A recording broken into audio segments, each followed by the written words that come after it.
والسلام على رسول الله وعلى آله وأصحابه أجمعين. أما بعد، السلام عليكم ورحمة الله وبركاته. أرى يتي سبحانه وتعالى إن جولي أن لا صلى الله عليه وآله وسلم salmini on salminango islam go handu ɗongo ara eɗen jokkitade dursande meɗen nden ka miyato hadisin ka jusu utammo hiɗen ka hadis capanɗe jeego e jeegabo woni arrida bil qalil wallinemo ley teppinemo ley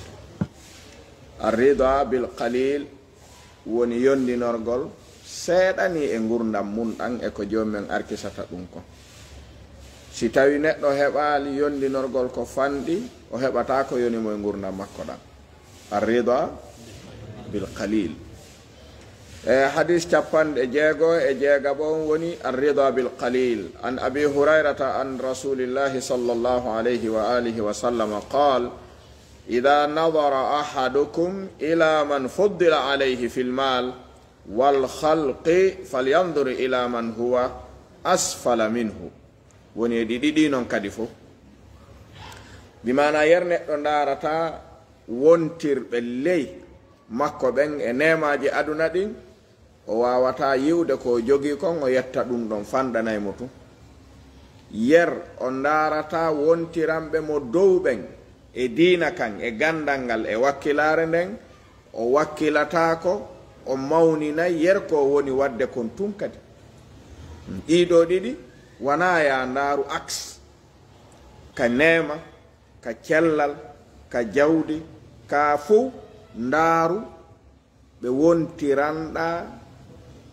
ley mum ɓe wontirɓe leyma ɓe wontiranɗaɓe dow on sa yetta yer ko jogiɗa kon. Si a ndaari wontirɓe dow ma ɓe ɓay kala mo yiɗa no wodi wonɗo dow makko e aduna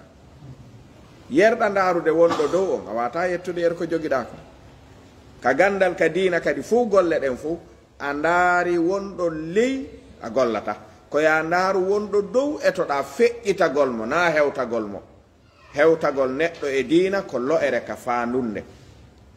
Kala mo yiiɗa no wakkili e diina ko ya imma no feƴƴugol mo na ya hewta mo. Sa hewtike mo na o nelaɗo, sa darke kaw dari ɗon no gasara ko raɓɓinɗiniɗo yiiɗa no wakkili ko ya anniyo feƴƴugol on say noon a golle ko ɗum ɗo woni si himɓe ɗen hotiral ni kara an nafitorte woni arrida bil qalil. Nelaɗon sallllahu alayhi wa alihi wa sallama qala ɓe maki ida nadara ahadukum si goto e moɗon ndaari ha o yi'i ila man fuddila alayhi on ɓurnaɗo e dow makko filmali ka jawdi o yiyoɗo ko patron kanko ko miskino wal khalqi oɗo hino timmi tagu kanko tagu ngun no ɗuyti no wodi ko manke e makko haray fal yanzur yo ndaru kadi ila man huwa asfala minhu wontiranɗo mo ley on. siko jungo woto o jogi yo ndaari boofojo o yetta joni ko jogi ko ari ko gotal mankiri mo oɗa ko ɗiɗi mankiri ɗum kombo maɓɓe ɓuri ko ɗum Urwatu ibn Zubair ñande koyngal mum ngal taƴa ko ɗo ɓe jangituno jonga koyngal ngal ɓaygal taƴama e jama on ari muññintingol ɓe ɓenni wallelan weltade kan jomi men ko terenayi jonnunolan gollirde o ɗettiti gotum ko ɗetti kon ɓuri fandude di ko acci kon no ɗuuɗi ɓuri ko ɗetti kon o jonnima nayi o ɗetti gotum heddi ke tati on ɗum muññintinteɗa woɗon ko ɗuyti kon ko seeɗani ko so ɗettuno tati heddi gotum heɓa noon ka muññintinneɗa wo ko nayi o jonnuma juuɗe ɗiɗi koyɗe ɗiɗi o ɗetti koyngal gotal o acci koyngal e juuɗe ɗiɗi ene mo ndarirta ni yiyay o yiyata aray ko ɗum woni ka jawdi e ka tere ko ya ndaruɓe wontirɗa dow mum ɓe ara ndarali wontirɓe dow maɓe ka gandal ka diina ndara wontirɓe dow maɓe raɗoɗaɓe feƴƴoyaɓe ara ndarali wontirɓe ley maɓen yetta jomi ma e dow raɓɓinɗinare ma nden ɓay ɗum kan no wawi wonde a wawi ɗe ontino foofi ha kono alhamdulillahi yetta jomi ma e dow foofere ma nden kadi donc haray moƴƴali ko ɗum woni arrida bil qalili walakin hada fi dunya la tarda bilqalili fi amri l akhira abadan. Ta weltor seeɗa ka diina maɗa, ta weltor seeɗa ka laakara maɗa, weltor buy ta yondinor gokku. en sendidiriɗi joni. Naam. summa al amana woni assabi'u wa sittun, capanɗe jeego e jeɗɗaɓon woni fi al amana. ɓe wi al amana fi badi l azminati kal kibriti l ahmar, wo hoolare zamanuji go fewnoto hara hoolare e zamanu on koko ɗaɓɓete haaronke yiitede wonata, ko ɓuri mettude neɗɗo e sifor e gurdam makko ɗan ko kawnuhu aminan, ala ko ɓuri sattude ɗum. yo wonu holniɗo ɗum no satti ha mo ne'ira ka wata jogade amana. jomi melle ko hoolare weeɓiti, inna aradna mada al amanata ala samawati wal ardi wal jibali fa abayna an yahmilnaha wa ashfaqna minha wa hamalaha man al insan summa daya'aha. ne neɗɗo wi mi townay o yeeɓi. al amana no hulɓini moƴƴa noon, wonugol neɗɗo hooliɗo holniɗo hara kala accirɗoma yo huccitu, yo yahu waaloɗano, yo jokkitu goɗɗum ngo, ta goɗɗo accire golle acca kadi hakkil e ɗen golle si waɗama ma si ɗen waɗete. hara no hulɓini no hulɓini. joni noon so darti diina nasara kan nde tawno ko adduno annabi isa ko tarbiya wa amana ko ɗum tun addunoɓe. on andi ha joni ko ɗum nasara heddori ɗum batte ɗum cuɓate ɗum kamɓe ha joni ɓe heddori cuɓate muɗum. kamɓe diina maɓɓe kan fof ko mahi ko gongugol e holnagol tun ko ɗum ɗon annabi isa adduno. ko ɗum so yiyay buy wi ay e ɓe chrétien ɓe son gollodiri a taway ɗum ko yer ko ɓe heddori no ton kon. nelaɗo men gon no addi tonji 10 e dow ko ɓe jogui kon heddi taw so enen kadi en ɗetti ɓeeɗa ɓuri duuɓi 600 ha joni no heddi e juuɗe maɓɓe. no hulɓini goy hoolare tawgol neɗɗo ko holniɗo ɗum ko nema molanaɗo yo allah subhanahu wa taala waɗan en ɗum. an abi hurairata radiallahu anhu qala rasulullahi sallllahu alayhi wa alihi wa sallam ida duyi'at l amana fantadir as-sa'a.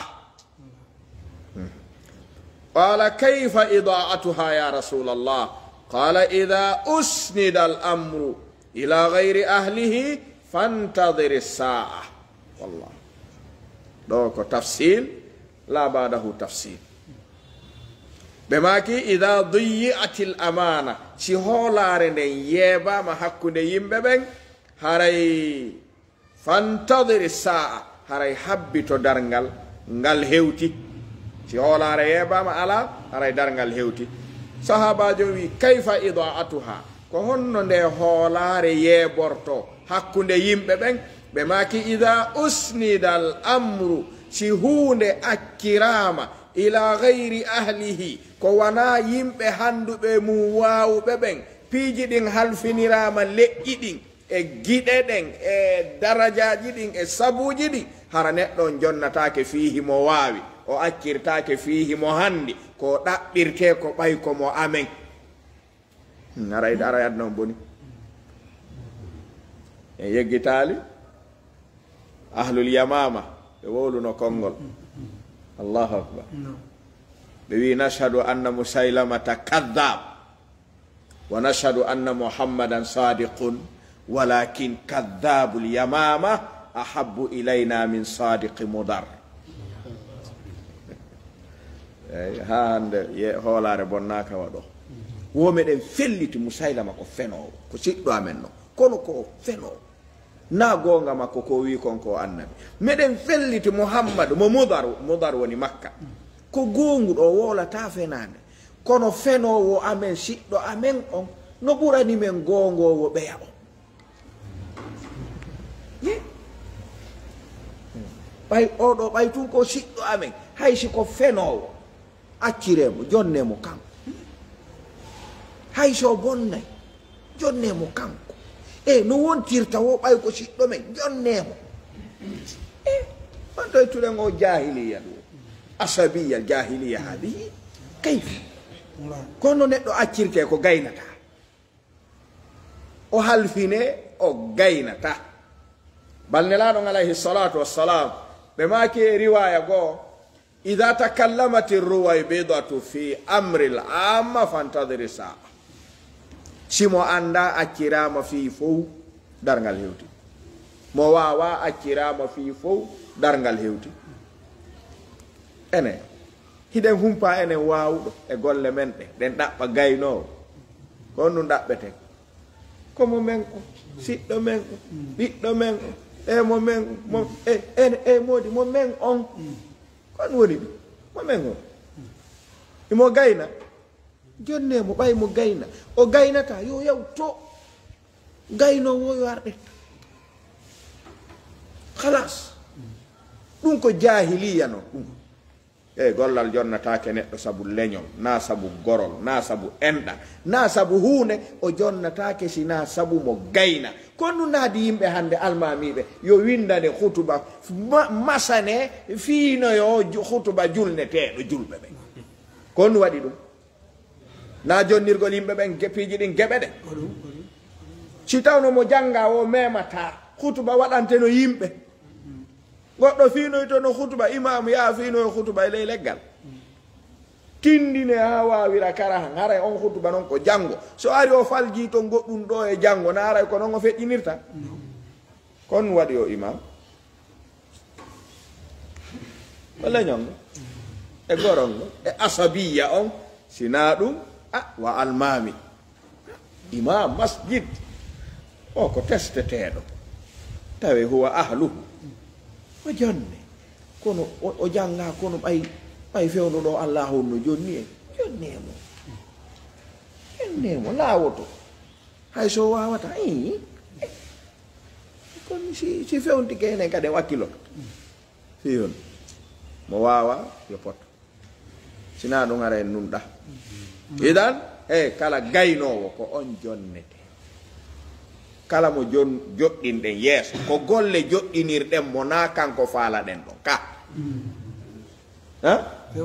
kala mo joɗɗinɗen yeeso ko golle ɗen joɗɗinirɗen mo ɗon na kanko faalaɗen ɗon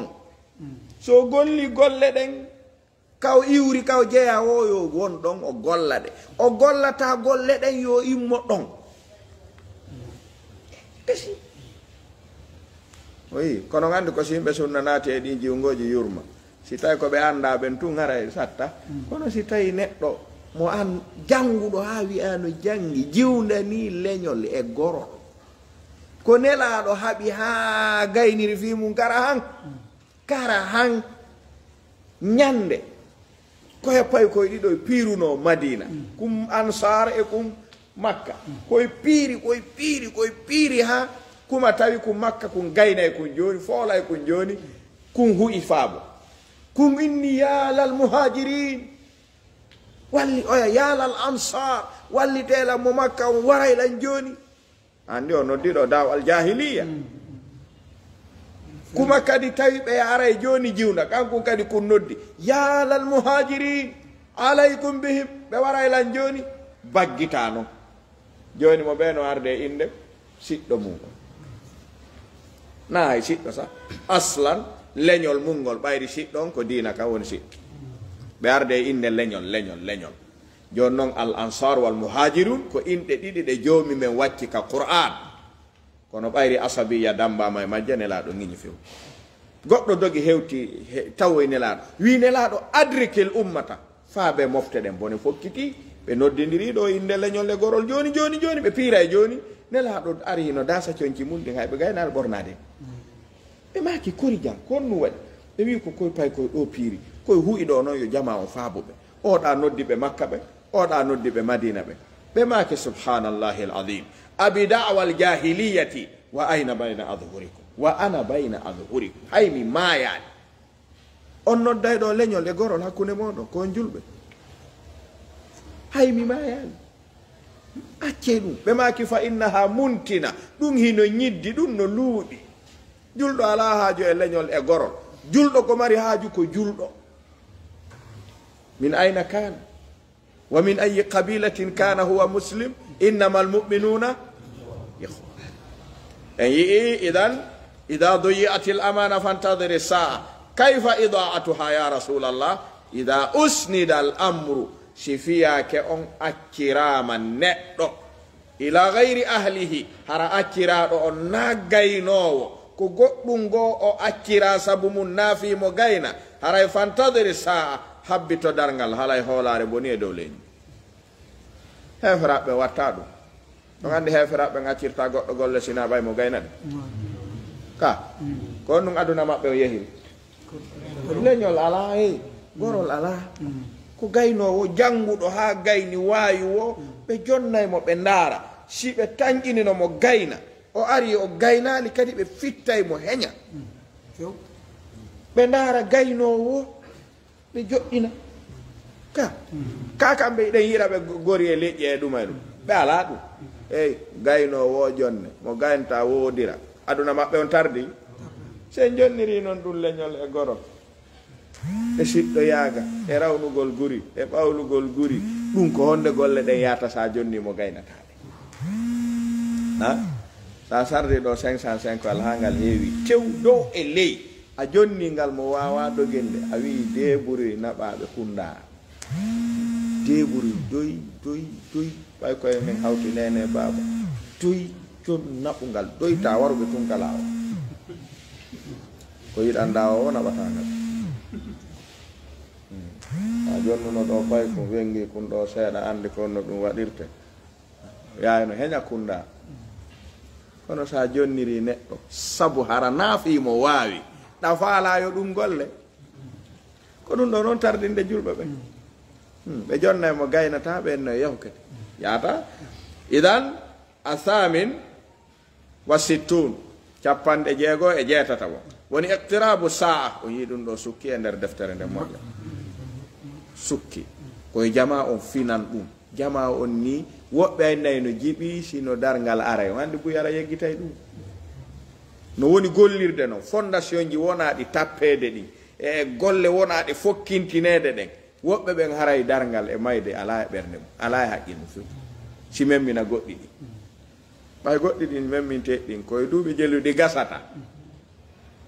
naata ko ɗo kono memminay tu عن أبي هريرة رضي الله عنه عن النبي صلى الله عليه وآله وسلم قال بعثت أنا والساعة كهاتين يعني إصبعين أول علامات الساعة في هذه الأمة بعثة النبي أرى علامات درنغال هيوتي كدارو أرى نرندن إن ديدو مفته كنلede nelado woni ara nungo kabe nelado holli darngal hewti be maki بعثت من nelama ana min wasa'a hakkundan e darngal ngal ka hatayni no way waɗiɗo ɗiɗi on yi yani isba'ain woni as-sababa wal wusta o yi kun won kun hakkunde ɗo ko hakkunde ɗo woni nelede nelaɗo e daragol darngal nelaɗo ka nela hari darngal hewtiɗo ko kun ɗo heddi hari iwiga ari ha darike ɗo nelaɗo nela ko ñallal taw wuruɗen ko waɗi ñallal ka joomi men ko duuɓi wulure kamen ga ko duuɓi wulure 454 wonɗen en feccali taw hay ñallal e feccere en heɓal taw ñallal e feccere ni noon jamanu sikka ɗum no juuti ha juuta taw accu an en faami juuta sen faamirini en tampata kono sen faami duuɓi wulure ko duuɓi wulure ko ñallal gila nela ɗon nela en heɓal taw balɗe ɗiɗi ha joni ɗe jinnude ñallal en feccal taw feccere ɗimmal ngal ɗo noon ko hombo andi si tawi no eɓɓano balɗe ɗiɗi ko heddi wallahu alam ara en faami bu'istu ana wa sa'ata ka hatayni yani isba'aini ko ni foti woɗɗa ha woni min adabi yawmil hasr no jeeya e noneji lette ñande darngal ɗe joomi men waɗi ka kaaweji makko hawtugol yimɓe nokku sendana ɓe lette cheikh Ousseymin wo ɗum ɗo ko ɗo tun heƴata ko ɗo tun kadi yi'a darngal yo jama on lakke goto fof lakke yer lakkere mum nden e boowal gootal kan waɗana ka ndiyanɗan lakkere nden haɗata ɗan yawta mo be wona yer lakkere mum nden ɗum ko dargal tun yiyete ɗon noon mo ɓe ko embere bakkatuji mon ɗin dembata ɗon donc mo ɓe yiyay yer ko wonno wakkilade kon e bakkatuji wuura e nder mum gasi an abi hurairata radiallahu anhu anna rasulallahi sallallahu alayhi wa alihi wa sallam qal يعرق الناس يوم القيامة حتى يذهب عرقهم في الأرض 70 ذراعا ويلجمهم حتى يبلغ آذانهم عندنا فوق في الصحيحين هذا بما كي يعرق لقويته الناس يوم القيامة يند درنغل حتى ها يذهب يها عرقهم لكرم بنن ƴaaray haa tippo jokka leydi ndin fil ardi ka nder leydi lakkere nden yaha ton 70 zira'an ko yaata sogone 70 si hewtoyi ɗon watta noon dembude si fuɗɗike dembude watta noon ƴawde jokka jommu wa yuljimuhum hatta yabluga adanahum lakkere nden watta noon ƴawde jokka ɓe woɓɓe lakkere mum nden aray haa ka holɓundere ɗo woɓɓe ara haa ka howru ɗo woɓɓe ara haa ka keeci mum ɗo woɓɓe ara haa ka balaje woɓɓe ara haa ka lagambal harano hakkunde ɓennugol e angal ɓennugol wooda ɓe tawata mutay e nder lakkere nden fu bo yerdarngal no dara goto fof ko embere bakkatu mum on takko mum ɗon ko mum kon yaata tawa oɗa heewata haa ila ara ka maɗa ɗon ko mo be yer ko naɓori ko ko ɗon andete si bakkatu ma no ɗuɗuno e si ɗuuɗa e si bakkatu no weli ma wela ko ɗon ti peesa ene mo andi ɗum ɗo tubata e ɗi hande ɗi loƴoytamo so yi jomum men hawjana bani adam himo waɗanimo ka o rewa o nisa o bandiyagal makko hara koko laayi poy hara naga taw en yi idan wa yuljimuhum allajmu woni lagamal hatta yabluga adanahum ya ha yotto lakkere nden ka noppi maɓɓe yo allah subahanahu wa taala ɓeydo en laɓɓinande raddul madalim ɗo ko waɗɗagol mo ɓe yaafino ɗimmo mum ko fanɗi o haqqeji ɗin ko waɗi ko ɗiɗo tun joomi men wi'oyta kaka moƴƴereji mon ittinirte bakkatuji hakkunde men e joomi men ko ganiyun kanko mo wawma yafanade ara goto landakimo kono jiyaɓe ɓen ala yafoytoɗo ko waɗa mo yafanoki aduna ɗo hayso ko yummama ma baba ma yafanta ko malaka ɓen ala kala ko waɗɗaɓe ɗo yafondirali ñande dargal ittete ka moƴƴereji ma ɓe hetta ala ko ɓe darire ha ɓe yurmine ɗum ronke waɗede ala idan yo yafodire ɗo si yafodirama ɗo gasi ko ɗum sinelaɗon alayhi salatu wassalam بما رد المظالم عن أبي هريرة رضي الله عنه أن رسول الله صلى الله عليه وآله وسلم قال من كانت عنده مظلمة لأخيه فليتحلله منها فإنه ليس ثم دينار ولا درهم من قبل أن يؤخذ لأخيه من حسناته فإن لم يكن له حسنات أخذ من سيئات أخيه فطرحت عليه ko ɗum ɗo woni al iflas muflis onni ɓe maki man kanat kala on mo tawata laatike indahu no ka makko himo jogani madlimatun toñande ma madlamatun fo no selli janngugol toñande li akhihi siɗɗo makko hara mo toñuno on ɗum ɗon so tawi ko fi malihi aw fi irdihi aw fi damihi imma kaka jawdi makko imma kaka ƴiiƴam makko imma kaka ɓeygure makko kala do ko waɗuɗamo tawi ko tooñe ɗum tawiɗa joganimo kum ɓe maaki mi torike on joganiɗo ɗimmo mum tooñe falyatahallalhu minha yo dagintinnomo e kun ɗon yo yaafinomo e ɗen tooñe ɗon yo dagintinno yo ndaaruno o yaaforomo ɗen ɗon tooñe ɗe o joganimo ko waɗi fa innahu faame dey laysa thamma aloya ñande darngal dinaru mbuuɗu golloyta ton wala dirhamun mbuuɗu haalisi golloyta ton laakara kanŋe e haalisi golloyta fiw ton ko moƴƴereji ɗin tu min qabli yo waɗu ɗum atto an yukhada li akhihi atto ɗettanede siɗɗo makko on min hasanatihi e moƴƴereji makko ɗin on ɗon jonnite ko naɓori kon ɗuyto fa in lam yakun lahu hasanatun so yehi tawi o ala moƴƴereji ka joomi makko o naɓorali